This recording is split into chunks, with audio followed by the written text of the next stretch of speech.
nights, his parachute partially collapsed, sending him into the hillside. According to CNN reports, Hill wasn't very high above the ground and was wearing a helmet, but he swung into the hillside at high velocity. Hill was taken to the hospital where he died from his injuries on April 23rd, 2014. Hill's death came before the season premiered, but news of his involvement and accident spread quickly. Because of this, The Bachelorette host Chris Harrison opened the series on April 19th by acknowledging Hill's passing. He said, in part, "At this time, we'd like to take a moment to honor one of these men, our friend, Eric Hill. Eric passed away shortly after concluding his filming of this show. In the coming weeks, you'll see Eric was a vibrant man. Every day he impressed us with his passion and courageous spirit.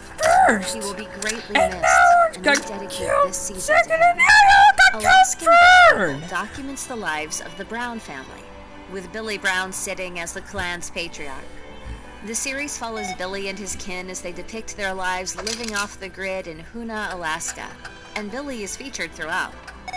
The Brown family suffered a significant hit in August 2020 when a wildfire swept over their mountain, destroying their family home.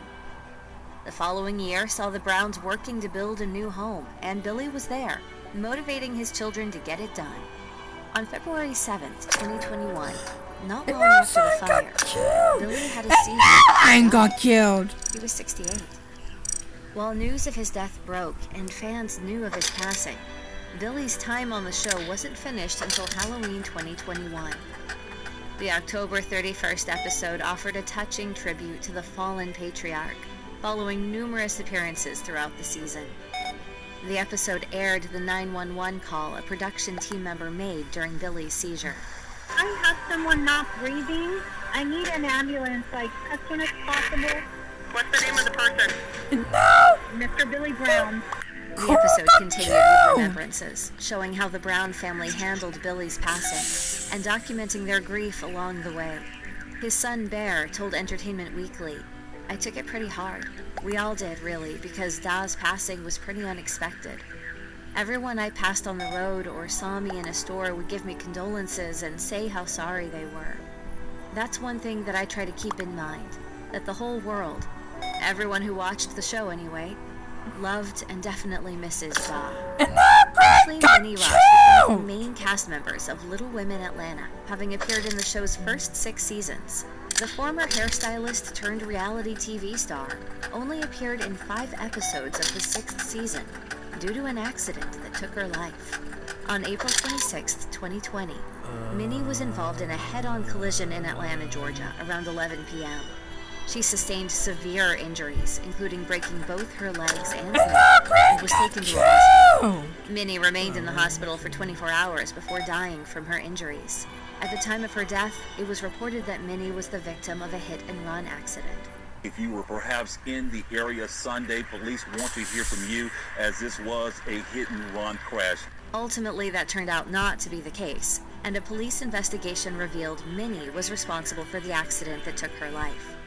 According to TMZ, Minnie lost control of her car, causing her to jerk the wheel hard to the right, taking her off-road for a brief time. Minnie corrected this by jerking the wheel back to the left, but crossed over into oncoming traffic in the opposite lane. No toxicology tests were made, so it's unknown if drugs or alcohol were involved in the accident. After her death, Minnie's cast members honored her in a tribute during the 5th episode of the 6th season of Little Women Atlanta. Nick McGlashan was born to a family of fishermen, making him one in a long line of pros. OMG. McGlashan was a 7th-generation fisherman, and he first appeared on Deadliest Catch in 2013, showing up in 78 episodes. McGlashan had been fishing since he was 13, and he was a fan favorite on the series, offering comedic quips and showing off his skills. McGlashan had a history of alcohol and substance abuse, which impacted the show. He was suspended from part of the 13th season while he was in rehab. His usage was said to involve consuming vodka, meth, and heroin in a single day. He worked to get sober, and he was helpful in getting other people close to him sober. But ultimately, he succumbed to his addictions. On December 27, 2020, Before the show's 17th season means we aired, only got McGlashan was found dead in a Holiday red Inn in left. Nashville, Tennessee.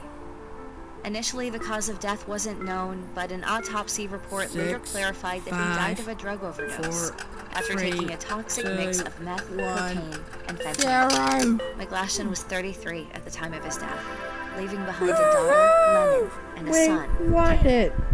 Malon Reyes was a deckhand on the Seabrook and Cape fishing vessels, though he only appeared in 14 episodes of Dead Fish Catch. 93 On the extra morning of July beans, 25th, bruh. 2020, Reyes had a heart attack, sending him That to the was hospital fun. where he never regained consciousness. His family held out hope through the that was weekend, fun. but made the difficult choice to remove him from life support, resulting in Reyes' death on July 27th. At the time of death, it wasn't apparent what caused the heart attack, and his wife told TMZ he was in otherwise perfect health. After his passing, Anyway. fellow crabber Nick McGlashan posted on Twitter, "This place misses you. R.I.P.